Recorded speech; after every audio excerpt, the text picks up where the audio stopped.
பன்னீர் pasta செய்ய போகிறோம். வாங்க எப்படி செய்யுதுன்னு பார்க்கலாம். இந்த சேனல் புதுசாக இருந்தால் சப்ஸ்கிரைப் பண்ணிடுங்க. மறக்காம பெல் பட்டன் எடுத்துங்க.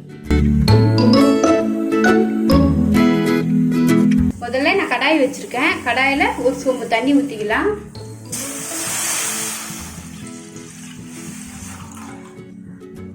அந்த தண்ணி கொஞ்சம் கொதி வரட்டும். இப்போ தண்ணி லைட்டாக கொதி வருது. இதில் நம்ம பாஸ்தாவை போட்டுக்கலாம். ஒரு கப்பு. இது ஒரு 5 நிமிஷம் கொதிக்கிட்டோம்.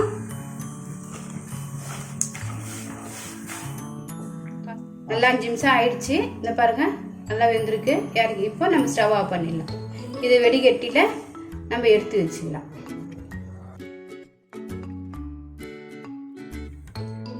கடாயை வச்சிருக்கேன். 2 டேபிள் ஸ்பூன் எண்ணெய் விட்டுக்கலாம்.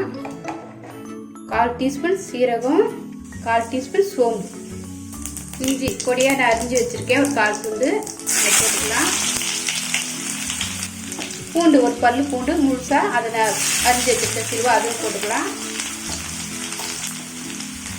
பச்சை மிளகாய் 2 கட் பண்ணி வச்சுருக்கேன் பொடியாக, அதுவும் போட்டுக்கலாம்.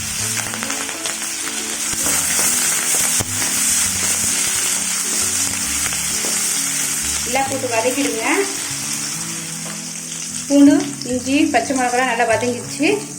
இப்போ நம்ம ஒரு 2 வெங்காயம் நான் பொடியாக கட் பண்ணி வச்சுருக்கேன், அதை போட்டுக்கலாம். அதை கூட இதையும் சேர்த்து நல்லா வதக்கலாம்.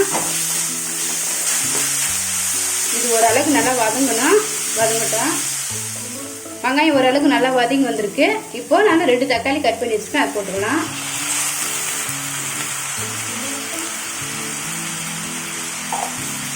அதே நல்லா வதக்குங்க ஓரளவுக்கு.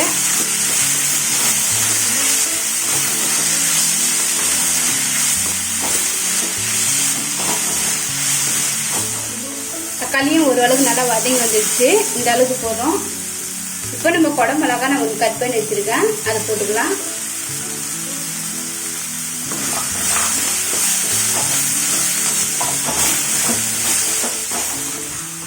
இப்போ இது ஓரளவுக்கு நல்லா வதங்கிட்டு குடம்பு மிளகாய், 1 ஸ்பூன் வெறும் மிளகாத்தூள், தனியாத்தூள், ஒரு 1/4 டீஸ்பூன் சீரகத்தூள், உப்பு போட்டுக்கலாம். கொஞ்சமாக போட்டு நல்லா இது வதக்குங்க.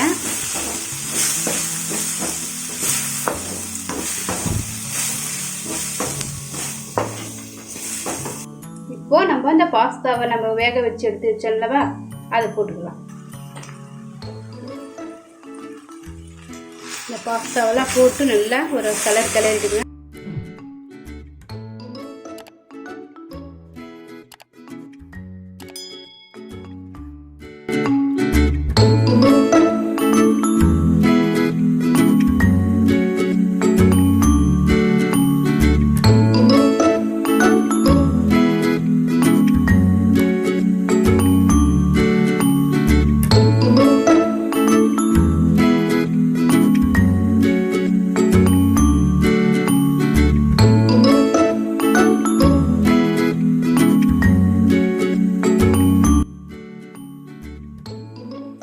ஒரு 1/4 கப்பு தண்ணி மட்டும் விடுங்க போதும்.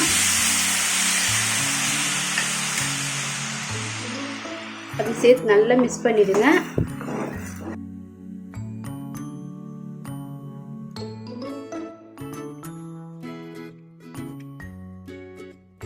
இது ஒரு 5 நிமிஷம் வதங்கட்டும் ஓரளவுக்கு. தண்ணி ரொம்ப ஊற்றிடாதீங்க, ஏன்னா நம்ம வேக வச்சுருக்கோம் பாஸ்தாவை. அதனால் ரொம்ப தண்ணி ஊற்றினா கொல இதுவாகிடும்.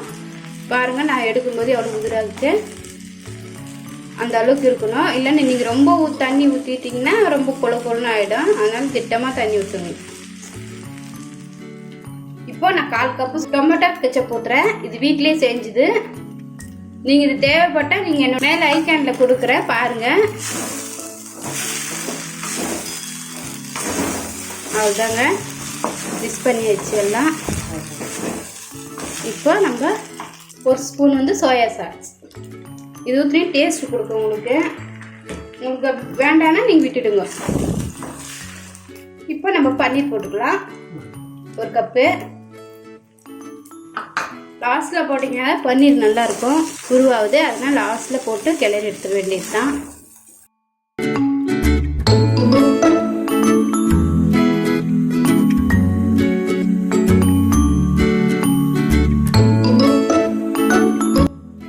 அவ்வளோதாங்க, ரெடி ஆயிடுச்சு. இப்போது பாஸ்தா பன்னீர் ரெடி ஆயிடுச்சு.